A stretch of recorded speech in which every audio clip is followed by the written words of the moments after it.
everyone, this is Cherie from 12 by 12 Cardstock Shop, and today we're going to glue together another little boy from a set called My Guinea Pig Pal.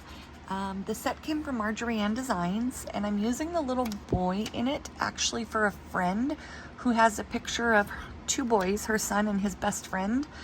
They've been best friends for probably 12 years, and I just thought the boys were so cute I decided to go with them. Here's the colors of cardstock I'm using if you guys want a screenshot. I have everything listed. I am using Barely Art glue. It is just in my fine line applicator from Amazon because I like the fact that it's smaller and it actually has the metal tip. So that way, if anybody's wondering, I've pre-inked everything and actually did the face of the second one just to conserve some time. And I just want to give you guys a couple of hints and tricks. So I don't know if you guys have ever done paper piecing, and notice when your edges line up, I'm just going to give you a for instance, you can sometimes see the lighter color of the base. So what I do is I take a Sharpie and I go around the edges in the colors that are going to be underneath that color. So for instance, I did the jeans blue and then I did the shoe black. That way it just goes a lot smoother with transition and you can't see any of the color coming through from the bottom if it's not perfectly aligned. I love paper piecing. I've been doing it for probably, let's see, my baby turned 18 and I started when she was born. My mom got me into paper piecing, scrapbooking in general, but I've been doing it so long that when it first started, you had to print what you wanted onto paper, cut it out, a lot of fussy cutting, trace it onto whatever cardstock color you wanted, and cut it out again. I don't know who else remembers those days, but weren't they fun? I might have to zoom out a little bit so that way the camera doesn't keep trying to refocus. There, maybe that'll work now. So I'm just going to apply all of the clothes and the pieces with the Barely Art glue. And this is my go-to, as this one is more forgiving as far as art glitter glue. Once it touches the paper with art glitter, it's permanently stuck. There's no unsticking it or moving it. Barely Art gives you time to shift it in case it's not in the exact place you want it. Or sometimes if you're like me and you get ahead of yourself and the pieces are not on the right side, which I think we've all done that. I actually did that today and I just kind of chuckled. I still make mistakes. The thing with a lot of us is when we make mistakes, even though it's recorded, we just edit it out. That way it's one smooth video. Now I tap my pieces on my finger just to get the excess off the glue, because sometimes we don't want the glue all over the pieces we're working on. Now for this one, excuse me, I put the shoes down. I'm not sure if they go above or below the sole, but since I chalk the edge of my soles gray, well, the outer edges, I put the sole over the shoe. Just that way you can see the entire thing. This is a gummy eraser from Hobby Lobby because I had glue on my finger and I touched the shoe. I don't want the glue to show on the pieces, especially black, but now that I realize it, the shoelaces might cover it up. So now for this, I don't like that in between, and the shoe will cover, the sole will cover it to the shoe.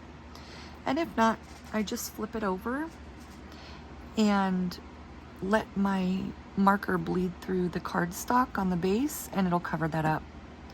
I've done that for so many pieces, but now I'm going to show you guys a little trick because I can see a little bit of the peach on the inner side, what I'm doing is I'm shifting my paper above so you can actually see the base. I don't want that there though, but when it's dry, I'm gonna trim that off. If I can find a tool, I'll show you guys the best tool ever. These are Imagine sticks. You can get them on Amazon, but I found them on the shelf at Joann's.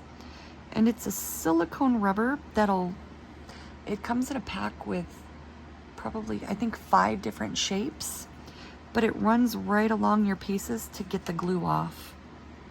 That way you don't have to rub to get the excess off like I did there with the gummy eraser and hope that you let it dry enough. Otherwise it does cause little tears to the paper, I've noticed. And that eraser there is great. You just kind of run it along. So I'm going to zoom in so you guys can see what I'm doing here. Not too much because I don't want the camera to keep adjusting. And I'm going to use my bone folder. I got it from Amazon.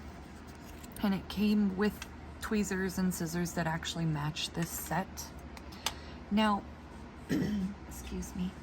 What I do, because I wanted to hide the peach as much as I could, I don't necessarily follow the base. I don't want to clip the actual shoe. And I clip off the excess. And I turn my scissors to a tilt, a slant.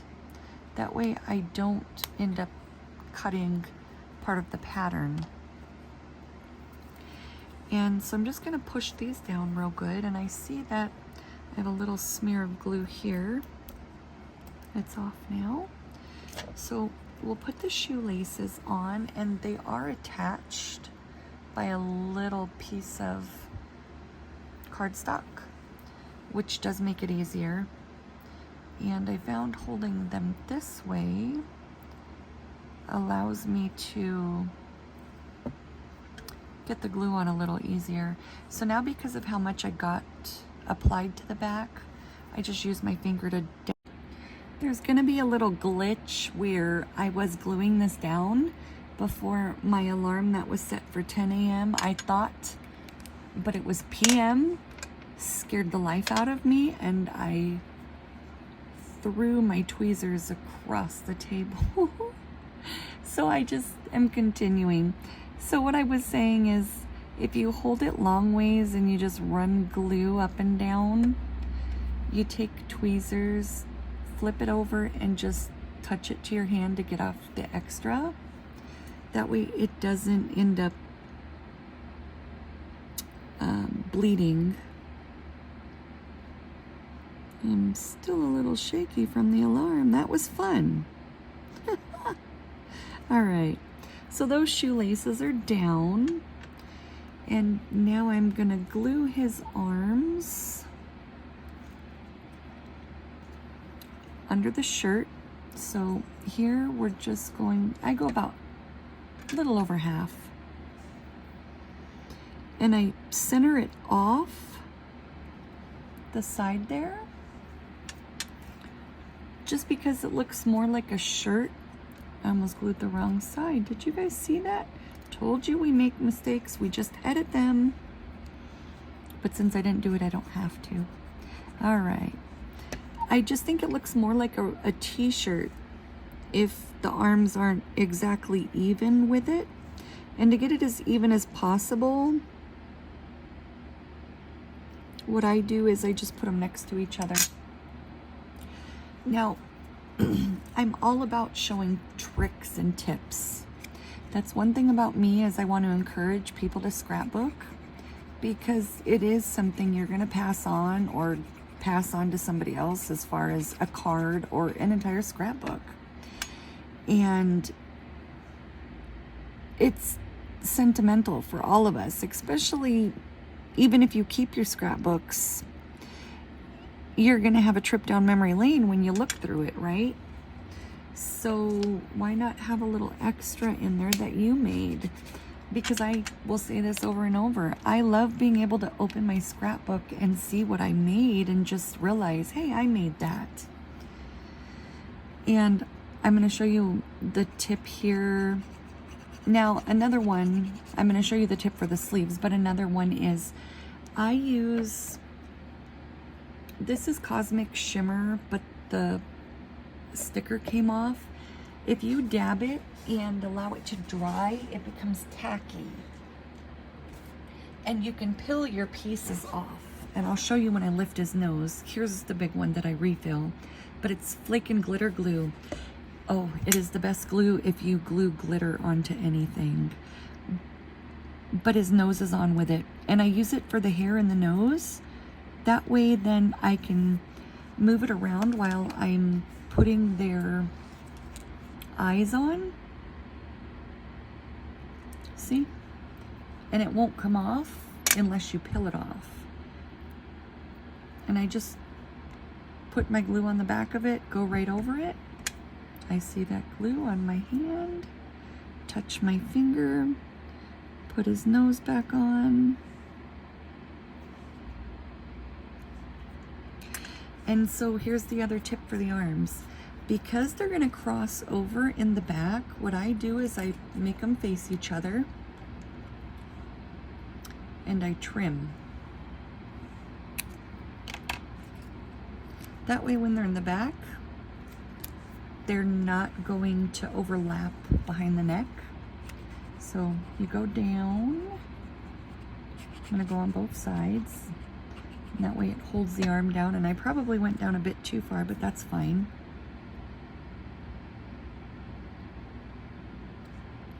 And we'll put the other one behind. And I'll flip him over so you guys can see what I mean. If they're hitting each other here, it makes it really hard to be able to scoot them towards each other and get a nice alignment of where you want it. And that's just something I've learned over time because I noticed I was cutting them and excuse me, they just look cleaner that way. A white gel pen for the accents if you want to put them on anywhere, that's up to you. I do, and I even use my white pan pastel chalk. I used it for the eyes. I use my black pan pastel to go around the eyes, and then I use my white pan pastel, which are these, titanium white and black. And if you're wondering what those are, once I get my eyes in the most perfect place that I want them, so they're always evenly spaced out, I cut out a white set that I use. I use my Cosmic Shimmer, and once it dries, because like I said, it's tacky, I will place it. I don't want to do it on that because it'll take off the chalk. Once my eyes are perfect, I just take a piece of cardstock. I put my glue, my Barely Art glue, on each eye, touch my cardstock down, let it dry, and then from the middle, I pick it up. But that's after I trace it. But then now I have a template to go on every single face. That way my eyes are always the same exact spacing apart. I've tried to do it freehand with the eyes myself, and some are closer together, some are farther apart, and I just wasn't crazy over having them all look so different, especially if it's supposed to be the same kid and it's all on the same layout. It's more noticeable. But any questions, feel free to ask. Thank you for following. I do complete inking tutorials on my page, which is Paper Pieces and Leftovers. But thank you for following 12 by 12 Cardstock Shop, and have a good day, guys.